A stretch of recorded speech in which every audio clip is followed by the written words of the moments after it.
Kukonsulta na si DPWH Secretary Vince Dizon sa isang grupo ng mga eksperto sa flood control para matukoy kung anong mga proyekto ang dapat pondohan sa 2027.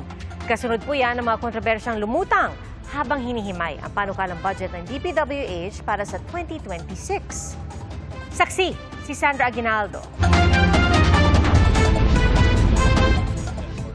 Hindi pa man tapos ipasa ang 2026 national budget, naghahanda na ang DPWH para sa hihingi nilang budget sa 2027.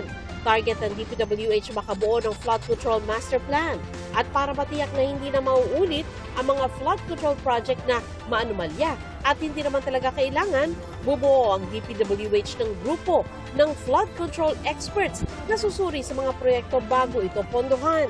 Walang papasok under my watch na flood control project lokal na hindi sasabihin nitong group of experts na to na tama yan, okay yan, dapat gawin.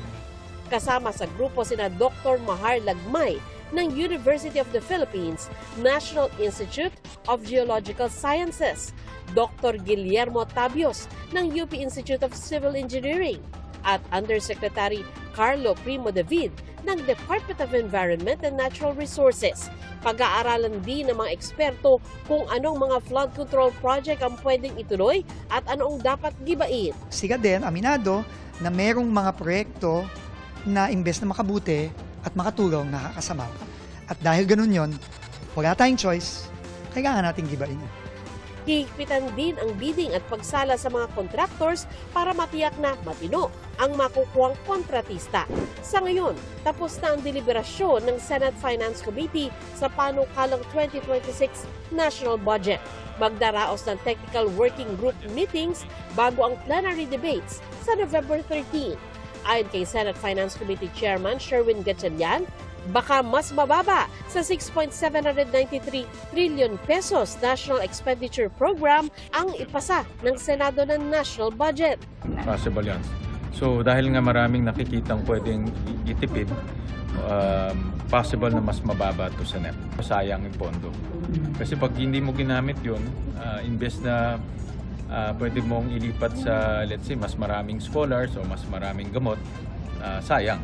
Kaugnay naman sa investigasyon sa mga maanumalyang proyekto, patuloy raw ang pagsusumikap ng gobyerno na mabawi ang mga nakulimbat sa kaban ng bayan. Si Pangulong Bongbong Marcos umapi na sa publiko na habaan muna ang pasensya sa investigasyon dahil dapat matibay raw ang kaso. We cannot waste that opportunity to bring justice to those people, to bring those people to justice. The law grinds very slowly, but it grinds very well. So we're counting on that. Para sa GMA Integrated News, ako si Sandra Aguinaldo, ang inyong saksi.